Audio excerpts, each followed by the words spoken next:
What I think we all need to do now is to wait and see exactly what comes back. I don't know what's going to be in it.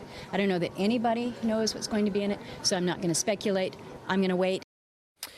Alaska Republican Senator Lisa Murkowski expressing confidence in the FBI's investigation into Judge Brett Kavanaugh. As we learn, the probe could wrap up as early as today. This comes as a new letter written by Dr. Christine Blasey Ford's ex-boyfriend pokes holes in her sworn testimony to the Senate, including where Ford told senators she never had a discussion with anyone on how to take a polygraph. California Democratic Congressman Eric Swalwell sits on both the House Intelligence and Judiciary Committees. He joins us now. Congressman, good morning to you. Good morning.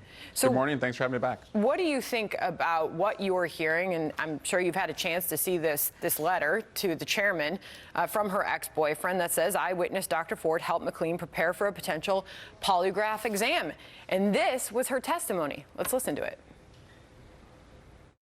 Have you ever had discussions with anyone besides your attorneys on how to take a polygraph? Never.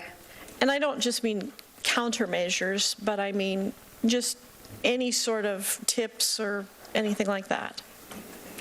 No. Have you ever given tips or advice to somebody who is looking to take a polygraph test? Never.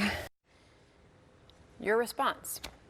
It should all be investigated, but I don't think it's fair to selectively try and contradict what Dr. Ford said, but to just ignore all of the contradicting evidence about what Judge Kavanaugh said. So if the FBI, is going to pursue this, or if Chairman Grassley wants them to pursue this, they should also pursue the roommates of Judge Kavanaugh, who said that he was incoherently drunk.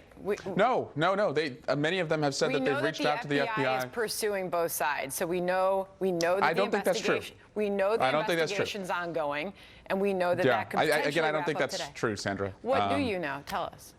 Well, I know a number of people who have contradicted Judge Kavanaugh's accounts, that have minimized his drinking, have not been able to get a hold of the FBI. That Debbie Ramirez has provided 20 names to the FBI, and that those people have not been contacted, according to Debbie Ramirez's lawyers. I hope that they're all contacted, because I think that's the best way to find the truth, is to interview all of the witnesses. All right. So let's now go to the confrontation that happened with Jeff Flake that really changed everything. He ultimately said we should take a pause, we should let the FBI investigate. And what we're now learning about those two women who confronted him in the elevator, it was assumed, and it did seem, that it was organic. These appeared to be very powerful protests, and now we're learning more about those women. They are involved with a nonprofit called Center for Popular Democracy that's received funding from liberal billionaire George Soros, and there are records that show this. Anna Maria Enquila is who you see right now confronting Flake. She is the group's co-executive director. Soros donated $1.5 million to the Center for Popular Democracy in 2016 and 2017.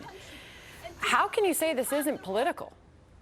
Well, I don't think those women are defined by any organization they're affiliated with. I think much of their life has been sadly defined by the sexual assault that they were victimized by. And so I think it's demeaning to suggest that they are not sexual assault survivors because they affiliate with an organization. I can't turn a TV channel without seeing a confirmed Kavanaugh ad. So both groups have interests here. That's what is so great about our democracy. But I think it's demeaning to say that these women are not survivors, or that their sexual assault should be minimized because they affiliate with an organization.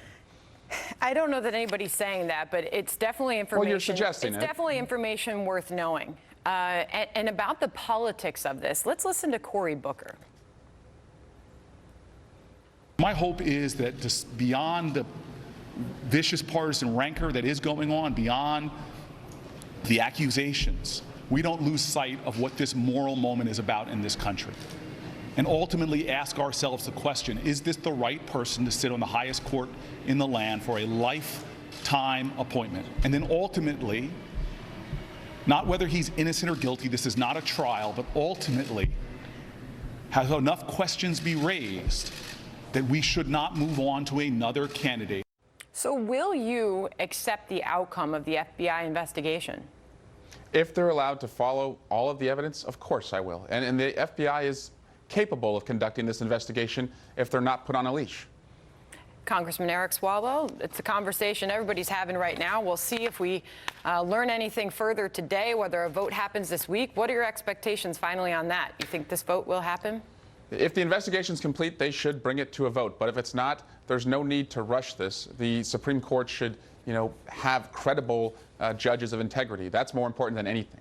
Congressman Eric Swalwell, thank you for coming on the program. My pleasure. Thanks, Sandra.